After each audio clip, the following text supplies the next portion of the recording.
You know, the President Obama, just won re-election to the White House with a margin of about 51% of the popular vote. This is about the same number he won by in 2008.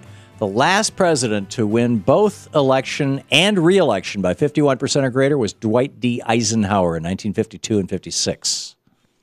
So apparently both Obama and Eisenhower were doing something right that a clear majority of the American people liked. But what could that be? We're all pretty familiar with the platform on which Obama won re-election. You know, everybody knows what he was running on. He was, we're going to protect the unions. We're going to raise taxes on the rich. We're going to protect the environment. We're going to, pretty straightforward stuff. What about Eisenhower? How did he get that big a landslide for re-election? I mean, this is after, as a Republican, he'd been governing for 4 years. So people knew who he was and what he was all about. Well, there's, not a lot of news reporters around who were back reporting on the news in 1956, but it is possible to pull out the Republican Party's platform of 1956 and read it, and it tells you everything you need to know. It's pretty straightforward. They started out by noting that the Republican Party in 1956 was in support of all the people, not just the millionaires and the corporations. They said, quote, "Our government was created by the people for all the people, and it must serve no less a purpose. We are proud of and shall continue our far-reaching and sound advances in matters of basic human needs, expansion of Social Security, broadened coverage in unemployment insurance, improved housing, and better health protection for all our people. We are determined that our government remain warmly responsive to the urgent social and economic problems of our people." End of quote from the Republican 1956 platform on which Ike ran and with which he won this very significant election, just like Obama did. Ike and his Republican buddies also liked the idea of being part of an international peacekeeping body. They wrote in their platform, "We shall continue vigorously to support the United Nations." Really? Somebody tell John Bolton? When it comes to working people, the Republicans back in the 50s knew that, as they wrote in their party's platform, quote, "Government must have a heart as well as a head."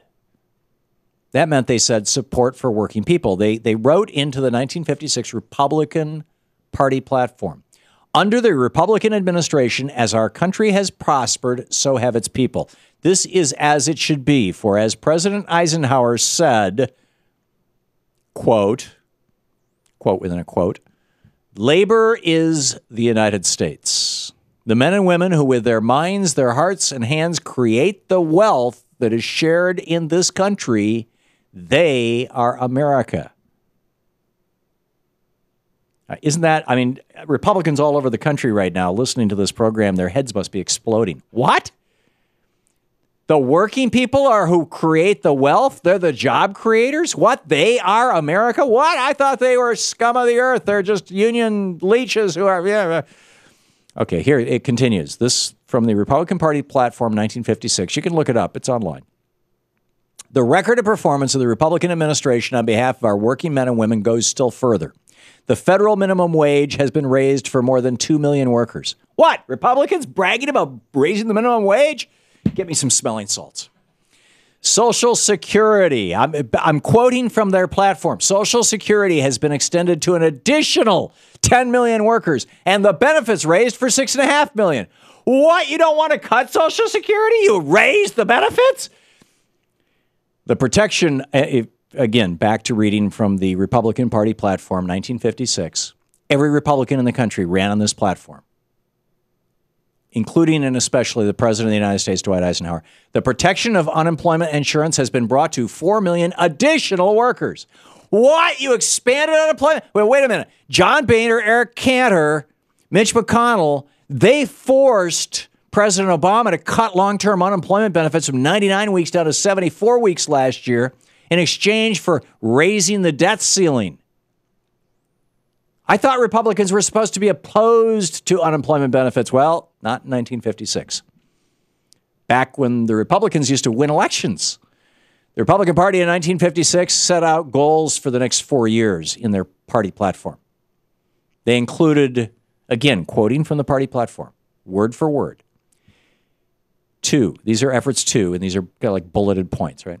Continue and further perfect its program of assistance to the millions of workers with special employment problems such as older workers, handicapped workers, members of minority groups, and migratory workers. What?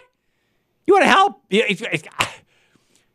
Protect by law the assets of employee welfare and benefit plans so that workers who are the beneficiaries can be assured of their rightful benefits. What? You mean Bain Capital can't bankrupt a company and steal their pension plans? This is not Republican. Extend the protection of the federal minimum wage laws to as many more workers as is possible and practicable. What? Republicans are in favor of the minimum wage. They raise the minimum. What? Continue to fight for the elimination of discrimination in employment because of race, creed, color, national origin, ancestry, or sex. What? Women and men, how can you call yourselves Republicans? And then this is the killer.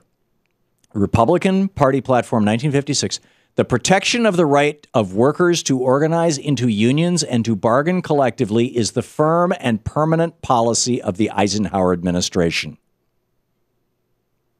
End of quote. The Republicans in 1956 would not have recognized the war on women being waged by the troglodytes in today's party. They support an equal rights amendment, which still hasn't passed, saying in their party platform, we recommend to Congress the submission of a constitutional amendment providing equal rights for men and women. End quote. They also knew how to stimulate the economy by, quote, launching the 10-year, $785 million Mission 66 Parks Improvement Program. Again, right out of their party platform. In the spirit of Teddy Roosevelt, instead of privatizing government assets, they were expanding government land. They bragged that they had, quote, added more than 400,000 acres to our national park system and 90,000 acres to wildlife refuges, and are working to protect reserved areas of all types and to provide increased staffs and operating funds for public recreation agencies. What? We're supposed to be cutting those sluggards who work in our national parks. They're government employees. Don't you know that? Eisenhower and his party in 1956, they got it, that America's actually a center-left nation. And so they supported many of those positions. As President Eisenhower wrote in a letter to his brother Edgar in 1954, should any political party attempt to abolish Social Security, unemployment insurance, and eliminate labor laws and farm programs, you would not hear of that party again in our political history. There's a tiny splinter group, of course, that believes you can do these things. Among them are H.L. Hunt. You possibly know his background, a few other Texas oil millionaires, and an occasional politician or businessman from other areas. Their number is negligible, and they are stupid.